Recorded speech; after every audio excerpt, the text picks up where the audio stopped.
कि हर महिलाओं को जो भी दिक्कत होती थी, इतना मतलब खर्चे नहीं मतलब उठा पाते थे, तो उनके खर्चे के लिए यहाँ से मतलब मिले हैं 2100 रुपये मिलने लग रहे हैं। तो जो उन्होंने वादा किया था वो पूरा किया। हाँ सुनो पाओ बेटा। कितने रुपये देते हैं अभी? 1100। महिलाओं के आर्थिक सशक्तिकरण की दिशा में एक ऐतिहासिक कदम उठाते हुए हरियाणा सरकार द्वारा दीनदयाल लाडो लक्ष्मी योजना की शुरुआत की गई है, जिसके तहत गरीब महिलाओं को आगामी 1 नवंबर 2025 से 2100 रुपये मासिक आर्थिक सहायता प्रदान की जा रही है।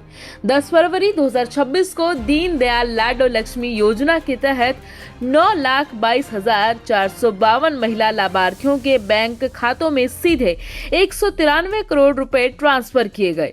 अब तक इस योजना के तहत 4 किस्तों में कुल 634 करोड़ रुपए जारी किए जा चुके हैं। 1100 रुपए जो पर महीने महिलाओं को देती है सरकार, उससे आपको काफी मदद मिलती है। हाँ मदद मिलती है बेटा। पंडित दीनदयाल उपाध्याय की 109वीं जयंती के मौके पर 25 सितंबर 2025 को लॉन्च किए गए दीनदयाल लाडो लक्ष्मी मोबाइल ऐप के जरिए 10,51,029 महिलाओं ने आवेदन किया। इनमें से 9,22,452 महिलाएं पात्र पाई गयी। फरवरी 2026 से हर महीने 1100 रुपए सीधे लाभार्थी के बचत बैंक खाते में जमा किए जा रहे हैं, जबकि 1,000 रुपए सरकार द्वारा चलाए जाने वाले फिक्स्ड डिपॉजिट अकाउंट में रखे जाएंगे। हर घर हर गृहिणी योजना के तहत गैस सिलेंडर रिफिल करवाने वाली हमारी लगभग 12,62,000 बहनों के बैंक खाते जो गैस का सिलेंडर है उनको 500 रुपये में मिलेगा, ऊपर की राशि उनके खाते में पहुंचाई जाएगी। हमने दीनदयाल लाडो लक्ष्मी योजना आज तक 9,22,452 हमारी लाभार्थी बहनें उनके खातों में 193 करोड़ रुपए की राशि आज पहुंचाई गई है। महिलाओं के जीवन स्तर में सुधार लाने के लिए हरियाणा की सैनी सरकार वो हर कदम उठा रही है, जिससे हरियाणा की बेटियों को हर कोने में सम्मान मिले। हजारों अपने इंडियन लोग फंसे हुए, ऐसे लाखों लोग रहते हैं वहाँ पे, मगर जो हजारों टूरिस्ट थे वो लोग वहाँ फंसे हुए, उनमें थोड़ा डर का माहौल था।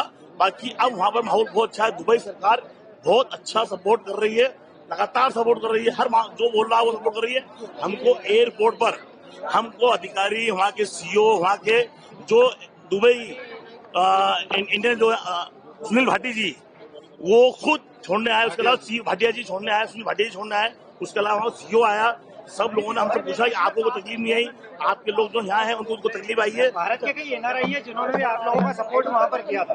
सभी लोगों ने इतना अच्छा सपोर्ट किया, बोला हमारे घर आइए, हमारे घर रहिए, यहाँ कोई दिक्कत नहीं आने देंगे। ये रहा, बहुत अच्छा लगा। मतलब तनाव किस प्रकार का आप वहाँ पहुँचे थे? अभी आप वहाँ से आ रहे हैं, तनाव किस प्रकार का देखा आप लोग? एक्चुअली वहाँ से दुबई से 40 किलोमीटर दूर ईरान है, तो पास में लगा हुआ वो उनका हमला इधर ही हो रहा है, क्योंकि वो अमेरिका हमला नहीं किया। अमेरिका का एयरबेस दुबई में है, कुवैत में है, शारजाह में है, तो वो उस पर हमला कर रहे हैं जिससे उनको दिक्कत आए, इसलिए यहाँ पर थोड़ा डर का माहौल है। भैया आपके साथ कौन लोग थे वहाँ पर? मेरे साथ आदरणीय विशाल पटेल जी भी थे, पिंटू छाबड़ा जी भी थे, मेरा खुद का बेटा था, पिंटू छाबड़ा जी के दामाद जी, उनके पोते, उनकी बहू और आदरणीय कक्कड़ साहब, अन्य लोग, सभी लोग हमारे साथ में करीब 50 से 60 लाख रुपए थे। इसका श्रेय आदरणीय मोदी जी, आदरणीय अमित शाह जी, आदरणीय मोहन यादव जी, आदरणीय इलाज जी, दोस्तों अपने सभी लोगों ने मेहनत करी है। उनके लगातार फोन आ रहे थे, आप चिंता ना वाले।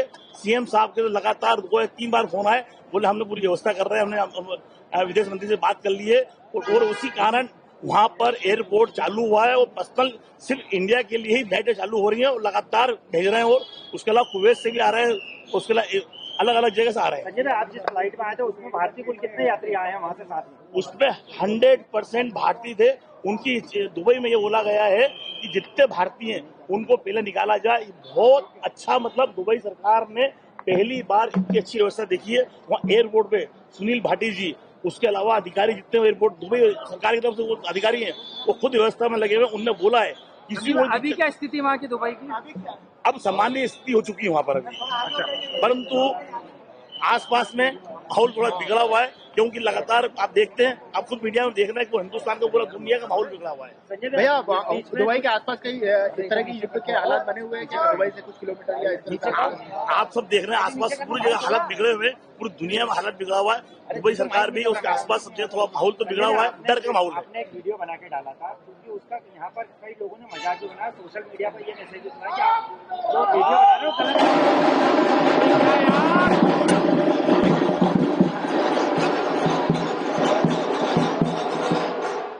लोगों का यह कहना था कि आपने मैसेज चला, वो मैसेज कहीं ना कहीं गलत है। देखिए पूरी दुनिया डरी हुई थी और हम लोग वहाँ पे डरे हुए थे, सब लोग बैठे हुए आप देख रहे होंगे। और मैंने दिखाया था, अब वहाँ हम होटल में थे, होटल के आसपास बम फूट रहे थे। आपने खुद ने बोला है कि वही बम गिर रहे हैं। हमने जो देखा वो हमने जो बोला। ठीक है भैया निकाल दिया। अरे वो ढोल बजाएंगे।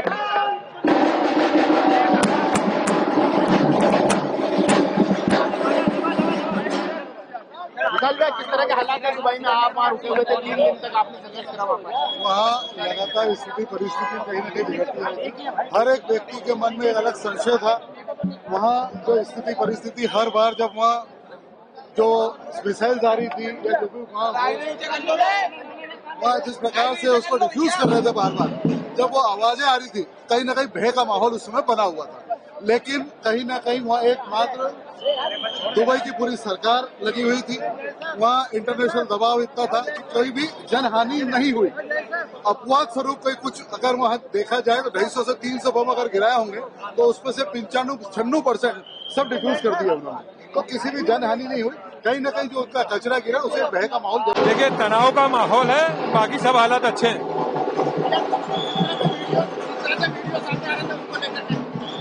तनाव तो है, युद्ध चल रहा है, तनाव होना है, पर बाकी सब सरकार अच्छा काम कर रही है। मैं ये समझूं कि जिस प्रकार से वहाँ हालात जो थे, जब मिसाइल आती थी और उसको इंटरसेप्ट करते थे तो कहीं ना कहीं वो डिफ्यूज जब करते थे उसकी एक धमाके की आवाज आती थी, एक भय का माहौल जरूर बना हुआ था। सैकड़ों की संख्या में वहाँ मिसाइल दागी गई, लेकिन मैं ये कहूँगा यूएई सरकार ने पूर्ण सचेत रहा और हर एक चीज को करीब 90 से 95% मिसाइल्स को उन्होंने डिफ्यूज कर दिया। सभी जितने भी वहाँ ड्रोन्स आ रहे थे उन सबको भी डिफ्यूज किया। तो मैं समझता हूँ कि वहाँ हर एक व्यक्ति का ध्यान रखा गया है। भारतीय जितने भी वहाँ फंसे हुए हैं उन सबका भी विशेष ध्यान रखा गया है।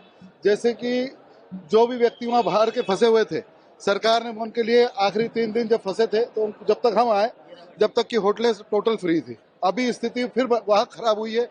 हम लोगों की फ्लाइट कुछ निकली, कुछ व्यवस्थाएं हुई और वापस उसके बाद वापस वहाँ बैंड हो गया। हम लोगों ने 5 बार लगातार प्रयास किया कि टिकटें कराई, लेकिन वापस हमारी कैंसिल हुई और फ्लाइटें कैंसिल हुई क्योंकि वहाँ हालात बिगड़ते जा रहे थे। अभी फिर सुनने में यह आ रहा है कि आगे की जो फ्लाइटें हैं वो सब वापस निरस्त हो गई है। भैया क्या लग रहा था 3 दिन तक क्या वापस देश पहुंच पाएंगे या इस तरह से कुछ ख्याल आया था? जिस प्रकार से स्थिति परिस्थिति बन रही थी, एक अलग ही माहौल था। वो जितने भी वहाँ आम जनता थी, इतना भय का माहौल कभी नहीं देखा। क्योंकि यूजुअली हम लोग कहीं ना कहीं जाते हैं, अभी भी हम जो शादी में और कार्यक्रम में गए थे, जब हम लोगों ने देखा वहाँ तो सेकेंड डे वहाँ एक भी गाड़ियां नहीं चल रही थी। तो माहौल तो पूरा बिगड़ा हुआ था। हर एक व्यक्ति अपना परेशान था क्योंकि आबादी वहाँ मूल आबादी दुबई में जो है वो मुश्किल से दुबई वासियों की 20% 80% बाहर के व्यक्तियों की है। मैं धन्यवाद देना चाहता हूं नरेंद्र मोदी जी को, धन्यवाद देना चाहता हूं इस भारतीय जनता पार्टी के सर्वोच्च नेतृत्व को और साथ ही मोहन यादव जी को। लगातार उनके 3 से 4 बार फोन आए और माननीय कैलाश जी के लगातार करीब 20 बार फोन आए होंगे। उन लोगों ने हर बार हमारा हौसला अफजाई करी, पूरी व्यवस्थाएं कराने का पूरा प्रयास किया। जब वो भाटिया जी हम लोगों को लेने आए, पूरा बाकायदा हमारे पास लेने आए, हम लोगों को एयरपोर्ट तक छोड़ने आए, वीआईपी व्यवस्थाएं थी, अंदर तक पूरी व्यवस्थाएं थी और लगातार वो हमारे टच में थे। हमारी टिकटें जो नहीं हो रही थी, हाथों हाथ उन्होंने टिकटें भी कराई और पूरी मदद वहाँ की सरकार ने भी करी। पहले 2 दिन तो हमको ऐसे ही लगा कि हालत बहुत बिगड़ चुके हैं, क्योंकि दुबई से 40 से 50 किलोमीटर दूर पे ईरान है, ईरान की बॉर्डर लगती है वहाँ से। तो उससे लग रहा था कि यहाँ बहुत युद्ध होगा, क्योंकि अमेरिका का एयरबेस दुबई में था, शारजाह में था, हर जगह उनका एयरबेस था। तो उनको उधर मार हो रही थी। तो हमको लग रहा था कि ऐसा नहीं होगी, दुबई के ऊपर भी करते हैं। दुबई में उन्होंने कहीं हमले करे, परंतु दुबई सरकार और अमेरिका सरकार ने दोनों ने मिलकर वहाँ जितने भी बम गिर रहे थे उनको ऊपर ही ब्लास्ट कर दिया। किस तरह से 2 दिन बीते आपके वहाँ पर दुबई में? 2 दिन लगातार दुबई सरकार के मैसेज आ रहे थे, हाई अलर्ट आ रहा था हर मोबाइल पे कि आप अंदर रहे, कांच के पास में ना रहे, जिससे कुछ भी घटना तो आपको ना लगे। केंद्र सरकार से क्या कहना चाहेंगे, जिस तरह से आप आगे केंद्र सरकार को क्या कहना चाहेंगे? सबसे पहले केंद्र सरकार को धन्यवाद देना चाहूंगा, भारत सरकार के आदरणीय मोदी जी को, आदरणीय अमित शाह जी को, आदरणीय मोहन यादव जी को, आदरणीय कैलाश विजयवर्गीय जी को, जिन्होंने अच्छी हमसे लगातार संपर्क बनाए रखा, जिससे हम हमारे वहाँ जो लोग थे उनसे हम संपर्क लगातार बनाए हुए थे। इसकी चिंता न करें। वो आज देखिए सबसे पहले हिंदुस्तान की हर जगह फ्लाइटें चालू हो रही है, जिससे हिंदुस्तान के जो आदमी टूरिस्ट है वो बाहर निकले वहाँ से। भैया ऐसा बताया जा रहा है कि आपकी फ्लाइट के बाद वापस से वहाँ पर बंद हो गई फ्लाइटें, आना अन्य लोगों को ले जाने में। अभी मुझे सब कुछ मालूम नहीं है, मैं तो यहाँ आया हूँ, अब देखता हूँ। ऐसा नहीं है बंद, वो लगातार फ्लाइट है। मेरे बच्चे की फ्लाइट पे रात को 2 बजे की उसकी फ्लाइट है, आदरणीय पिंटू छाबड़ा जी के बच्चे की भी फ्लाइट है। ऐसा अभी नहीं लग रहा बंद हो रही है।